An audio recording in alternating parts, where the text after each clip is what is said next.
वळूयात पुढच्या बातमीकडे। मुंबईमध्ये उपचाराच्या नावाखाली बोकडाचं काळीज मागणाऱ्या एका बाबाला ताब्यात घेण्यात आलंय। दिंडोशी पोलिसांकडून भोंदू बाबाला ताब्यात घेत त्याच्यावर एफआयआर दाखल करण्यात आलाय। तर भूतबाधा उतरवण्याचा दावा करणारा हा बाबा दारूची बॉटल सुद्धा मागायचा। अंगात देवी येते असं म्हणत अपत्य नसलेल्यांना मदत केल्याचा या भोंदूचा दावा आहे।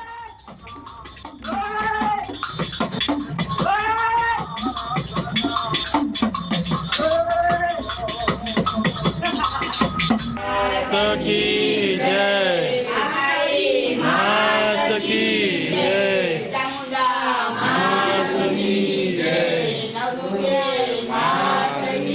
जय।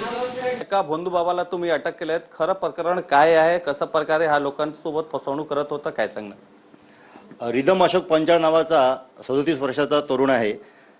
तो जिम ट्रेनरचं काम करत होता, पण मागच्या 2-3 महिन्यापासून त्याने असं लोकांमध्ये पसरवलं की माझ्या अंगात देव येतो, देव आल्यानंतर तुमच्या काही समस्या असतील त्या मी सोडवतो। समस्या म्हणजे ज्याला नोकरीत अपयश येतं, घरामध्ये वास्तुदोष असेल, कोणाला अंगात भूत संचारलं असेल, तर ते मी सगळं माझ्याकडे जो देव येतो त्याच्या माध्यमातून तुम्हाला ती मुक्ती मिळवून देतो असं सांगून त्या लोकांकडून तो वस्तू मागवायचा।